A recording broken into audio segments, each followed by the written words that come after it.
Welcome back to the Black Pill. This is a little follow up on the episode on happiness. I just want to add a few more words on eudaimonia, or the happiness that results from living a meaningful life. Martin Luther King said, "Unearned suffering is redemptive." He was a preacher. It's likely that he meant something about the afterlife when he said this, but he was also a practical man.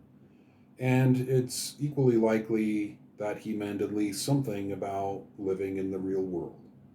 As I said in the happiness video, if you don't go through at least a couple, three really good traumas in life, you're less happy than average at age 65.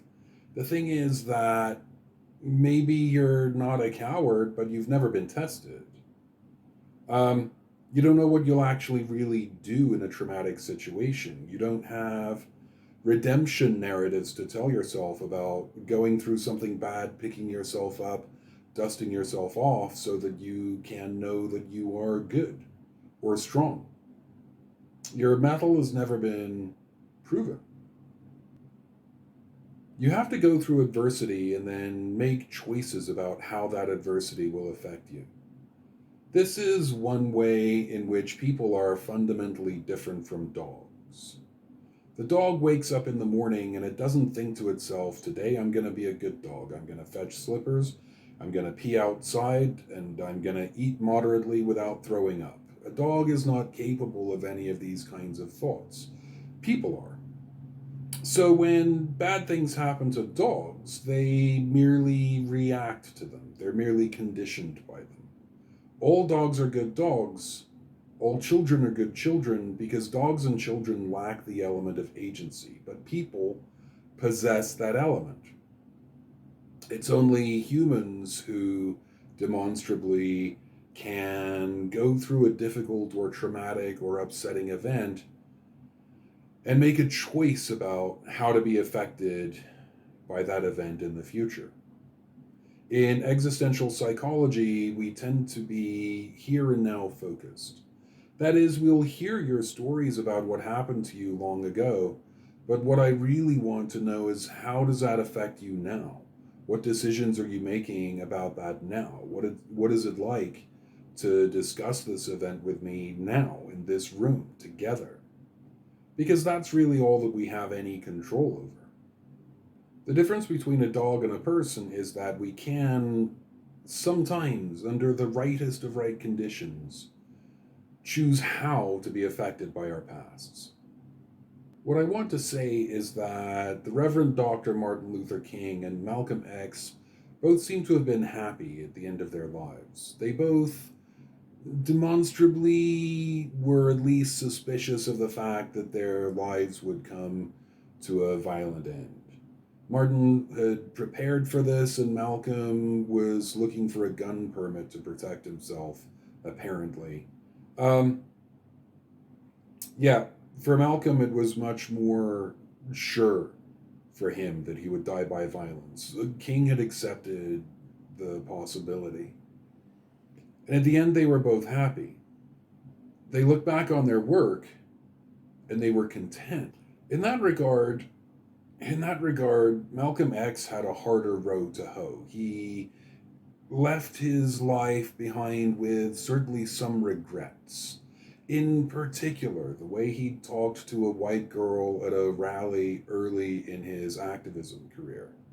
And in particular, in advocating for violence. Under some circumstances, with your back to the wall, he regretted advocating even that level of violence. In in the autobiography of Malcolm X, as told to Alex Haley, he says that he had a conversation with the Reverend Doctor almost at the very end.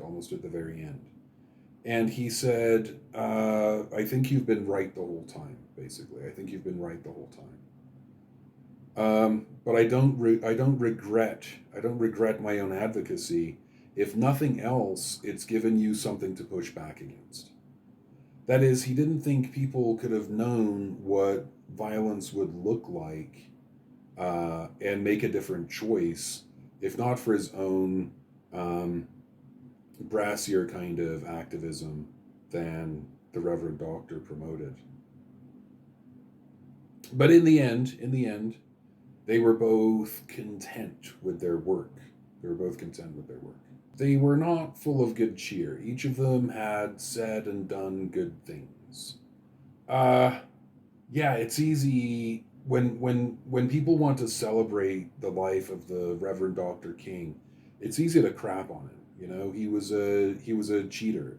He had a string of affairs apparently back and forth across America. He was a pretty man and he had standing and he knew it, and that seems to be what happened. But what people are saying is, it's not possible to be good.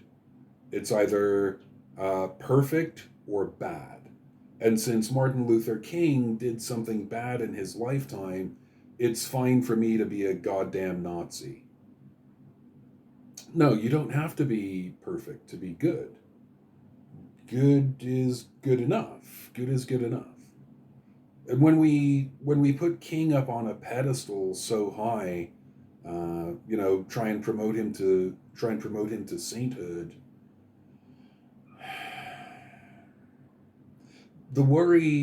My worry is that he was just a dude who cared enough. You know what I mean? He was just a guy. He was a guy in America who gave a shit. And when we fall for that line, he was either perfect or evil. No, none of us can be perfect. None of us can be perfect. All that we can hope for is to be good enough, and all that's necessary is that enough of us give a shit. So please, I guess, keep giving a shit. I'm gonna. Dr. King and Malcolm X, they both stood for something. X in particular changed what he stood for over the course of his life. He acknowledged that some of the things he stood for earlier in his life, some of the things he believed, weren't necessarily good or even strictly sane. But he stood. He stood for right as he saw it when he saw it. And he was okay. At the end, he was okay with that. This is what I mean. Happiness is not a good goal. Happiness is selfish. Um, yeah, trying to be happy to the exclusion of all else leads away from some self confrontation, some painful self work that has to get done. Leading away from grief and leading away from taking responsibility, leading away from introspection. That is a path toward evil. That's a path toward the Nazis. Winning and losing don't matter. Standing and fighting matter. Knowing there was some meaning in what you stood for matters. The folks doing the work go to bed tired every night, sometimes hurt, sometimes full of problems that don't really have solutions, sometimes full of their own conflicts. But at the end of their lives, provided they're permitted to reach late middle age, they are satisfied, usually satisfied. In the closing days of democracy, there are people fighting to preserve it, struggling for peace and sanity and justice, and we're losing. We're losing badly. It's easy. It's easy to feel despair. Shit, these videos, they're mostly me trying to process that despair. And in the end, if we're permitted to reach late middle age, we'll know what we stood for was good and right, whatever the eventual cost. And that's eudaimonia.